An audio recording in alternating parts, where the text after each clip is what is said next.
કારકિર્દીના વધુ એક ક્ષેત્ર ફાઇન આર્ટ અંતર્ગત આવતા વિવિધ વ્યવસાયો વિશે વધુ માહિતી મેળવવા હું દીપિકા પંડ્યા સમગ્ર શિક્ષા રાજ્ય કચેરી ગાંધીનગર તરફથી કરિયર કાઉન્સેલર મીનાબેન ચૌધરીને આવકારું છું અને તેમને વિનંતી કરીશ કે તેઓ ફાઇન આર્ટ ક્ષેત્ર હેઠળના વિવિધ વ્યવસાયો વિશે વધુમાં માહિતગાર કરે.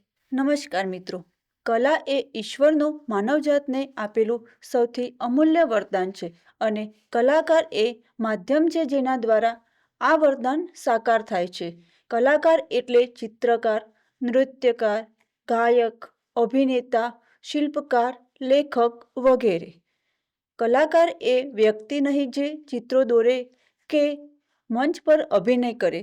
જ્યારે શબ્દો ખૂટી પડે છે ત્યારે કલાકારના હાવભાવ, તેને પીંછીનો લસકારો અથવા તેના સંગીતના સૂર હજારો લાગણીઓને વાચા આપે છે. કલાકાર દુનિયાને સામાન્ય માણસ કરતાં અલગ નજરે જોવે છે. જે પીડામાં સામાન્ય માણસ હારી જાય તે પીડામાંથી કલાકાર કવિતા કે કલાકૃતિ જન્માવે છે. આ પ્રસ્તુતિમાં આપણે એવા જ એક અભિનય ક્ષેત્રના કલાકાર અને તેના જીવનના વિવિધ પાસાઓ વિશે જાણીશું. મીનાબેન, કલાકાર એટલે શું તેના વિશે તો આપણે ખૂબ સરસ રીતે સમજાવ્યું. એક પ્રશ્ન છે કે જે કલાકાર હોય છે એમની કામગીરી શું હોય છે અને તેઓ ક્યાં કામ કરે છે તેના વિશે સમજાવશો? હા, કામગીરીની વાત કરીએ તો નવી કલાત્મક કૃતિઓનું સર્જન કરવું, પ્રદર્શન અને પ્રસ્તુતિ આપવી. કલા પ્રદર્શન એટલે કે એક્ઝિબિશનમાં ભાગ લેવો, સમાજને સંદેશ આપતી કૃતિઓ તૈયાર કરવી.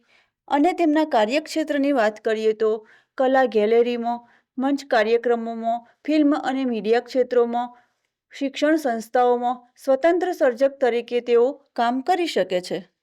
ઓકે, તો કલાકાર બનવા માટે જરૂરી વ્યક્તિગત ગુણો કેવા હોવા જોઈએ? તેમનામાં જરૂરી વ્યક્તિગત ગુણોમાં સર્જનાત્મકતા હોવી જોઈએ, કલ્પના શક્તિ હોવી જોઈએ, આત્મવિશ્વાસ, અભિવ્યક્તિ શક્તિ અને નિયમિત અભ્યાસ અને મહેનત કરવાની શક્તિ હોવી જોઈએ. કલાકાર બનવા માટે શૈક્ષણિક લાયકાત અને ભરતી પ્રક્રિયા શું હોય છે?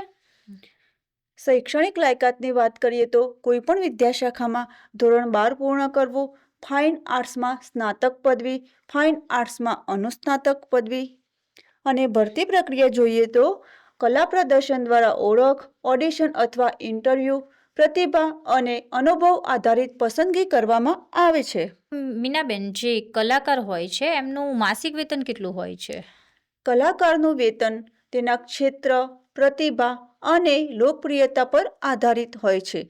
શૈક્ષણિક સંસ્થા અને સાંસ્કૃતિક સંસ્થાઓમાં કામ કરતા હોય તો સરકારશ્રીના પગાર ધોરણ મુજબ હોય છે.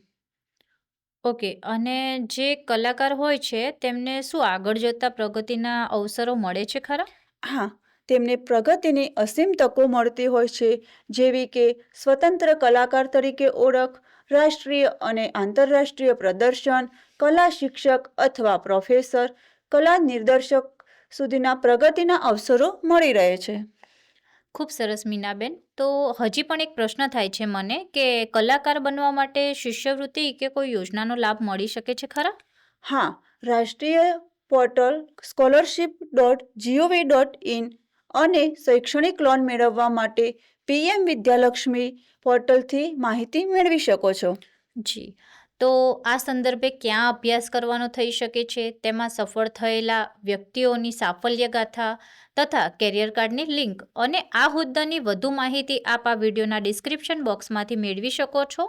મીનાબેન, આપે ખૂબ મહત્વપૂર્ણ માહિતી આપી છે. ધન્યવાદ.